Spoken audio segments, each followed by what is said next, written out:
नमस्कार दोस्तों, आशा करता हूँ आप सब अच्छे होंगे। दोस्तों, ट्रकों की कीमत बहुत ज़्यादा बढ़ती जा रही है, बेतहाशा बढ़ रही है। ट्रकों की कीमत इतनी ज़्यादा बढ़ गई है कि आम आदमी के लिए जो ये कीमत है उनके जो दायरे से बाहर चली गई है। और कीमत तो बढ़ती जा रही है पर उनकी जो इनकम है वो कम होती जा रही है। देखिए, वैसे तो महंगाई में हर चीज़ की कीमत बढ़ती है धीरे धीरे समय के साथ, जिसे हम महंगाई दर कहते हैं। तो कुछ चीज़ों की ज़्यादा बढ़ती है, कुछ चीज़ों की कम बढ़ती है।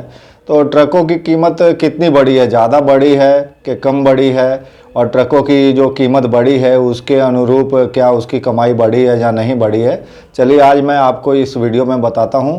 और चलिए दोस्तों, वीडियो स्टार्ट करते हैं। उससे पहले अगर आपने मेरा चैनल सब्सक्राइब नहीं किया तो कर लें, और वीडियो को लाइक शेयर करना मत भूलिएगा। चलिए दोस्तों देखते हैं आज। और दोस्तों, सबसे पहले मैं आपको एक चार्ट दिखाता हूं, उसमें आप देखिए, समझिए, कुछ समझने की कोशिश करिए।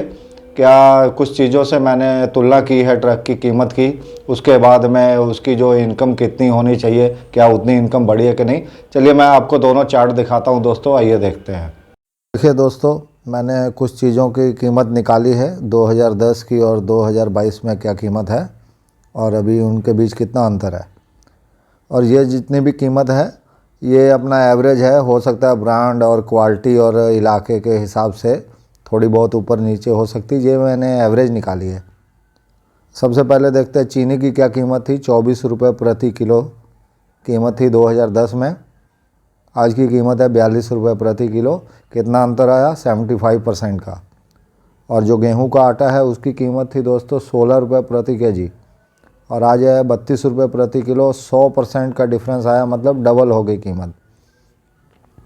और स्टील जो है TMT है 10 mm की, इसकी कीमत थी 38 रुपये प्रति केजी और आज है लगभग 68 रुपये प्रति केजी, और इसका डिफरेंस आया है 78% का। और इसी तरह चीज़ों की कीमत किसी की ज़्यादा बढ़ती, किसी की कम बढ़ती है।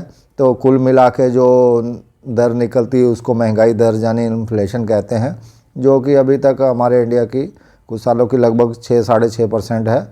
मान के चलिए, जैसे एग्जांपल 100 रुपये की हमने कोई चीज़ खरीदी है तो आज उसकी 12 साल बाद 212 रुपये कीमत हो जाएगी। मैंने 2016 में ट्रक लिया था 12 चक्का, और उस समय 16 लाख रुपए उसकी चेसिस की कीमत थी, सब डिस्काउंट वगैरह निकाल के। अभी 2022 में उसी की कीमत लगभग 32 लाख रुपए है, सभी डिस्काउंट वगैरह निकाल के। कितना अंतर आया? 100% का। और ट्रक की बॉडी बनवाई थी 2 लाख रुपए में, आज उसकी बॉडी की कीमत है लगभग 4 लाख रुपए, ऊपर ही है। मतलब एग्जांपल के तौर पे मैंने 4 लाख रुपए लिखा है। इसमें भी कितनी कीमत में बढ़ोतरी हुई? 100%, मतलब डबल हो गए। इसी तरह ही आप देखिए, सभी चीज़ों में कीमत में बढ़ोतरी हुई, किसी में कम है, किसी में ज़्यादा है। पर ट्रकों में क्या है, आजकल ट्रकों में बहुत सी चीज़ें भी एक्स्ट्रा जुड़ गई हैं। अभी ट्रकों में GPS लगा हुआ आता है। उसके बाद में ट्रकों में आपका एंटी लॉक ब्रेकिंग सिस्टम है, जो ABS लगा होता है। उसके बाद AC या वेंटिलेशन लगा आता है। और ट्रकों में जो BS2 थे, अब ट्रक हो गए आपके BS6 हो गए। तो इस हिसाब से जो BS2 से BS6 जो ट्रक को कन्वर्ट करने में ही लाखों रुपए का खर्च है। तो इस हिसाब से ट्रकों की कीमत बहुत ज़्यादा नहीं बढ़ी है। तो चलिए देखते हैं दोस्तों जल्दी से अगला चार्ट। कीमत का हिसाब तो हमने देख लिया, अब जल्दी से अपना इसका हिसाब भी देख लेते बचत का। जैसे मान लीजिए हम लोग कोई बैंक में फिक्स डिपॉजिट करते हैं तो 5-6% के आसपास उसका रिटर्न मिलता है सालाना का। अगर हम कोई घर किराए पर लेके देते हैं तो 4-5% रिटर्न मिलता है। बाकी इलाके के ऊपर डिपेंड करता है, शहर वाइज अलग अलग है।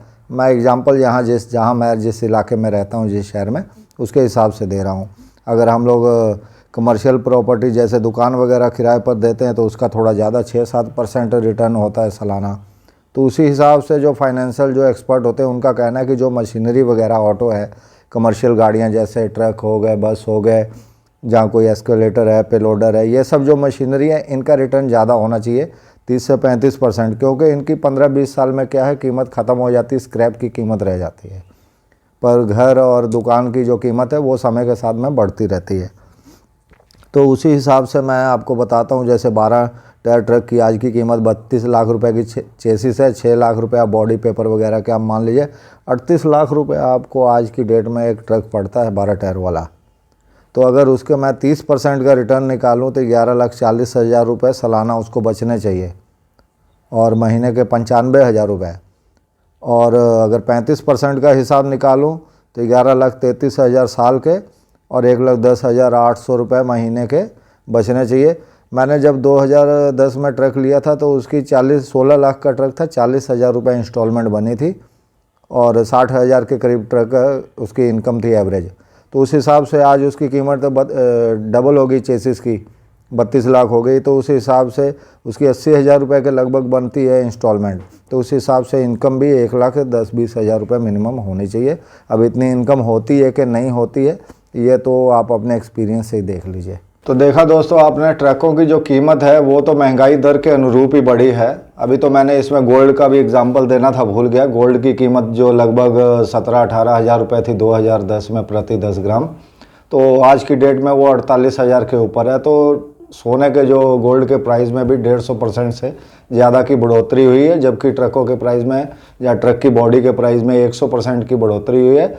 और बाकी एवरेज के हिसाब से ठीक ही बढ़ी है, लेकिन कीमत नहीं, उसकी जो कीमत तो बढ़ी है अपना ठीक ठाक बढ़ी है, लेकिन इनकम नहीं बढ़ी है। आप देखिए इनकम 1,10,20,000 रेगुलर कमाना हर महीने एक 12 टायर वाले ट्रक के लिए पॉसिबल नहीं है। आपको किसी भी गाड़ी की, किसी भी मशीनरी की अगर आप चाहते हैं कि भाई आपको पता नहीं लगता कि क्या इनकम होनी चाहिए नहीं होनी चाहिए, आप सीधा सा ये फार्मूला यूज़ करिए। जितनी उसकी कीमत है टोटल उसका 35% जो है, लगभग 30 से 35% सालाना जो उसका रेवेन्यू होना चाहिए। तो अगर इतना होता है तो समझ लीजिए कि आपका बेड़ा पार लग जाएगा, वरना बड़ा मुश्किल है। तो दोस्तों ये वीडियो जो मैंने आपको बना के बताया, पूरा हिसाब किताब कैलकुलेशन किए आपके लिए, तो मुझे बताइएगा ये वीडियो आपके लिए आपको कैसा लगा, और अगर पसंद आया तो कमेंट बॉक्स में ज़रूर लिखिएगा। इसी के साथ मिलते हैं दोस्तों किसी नए वीडियो में। धन्यवाद।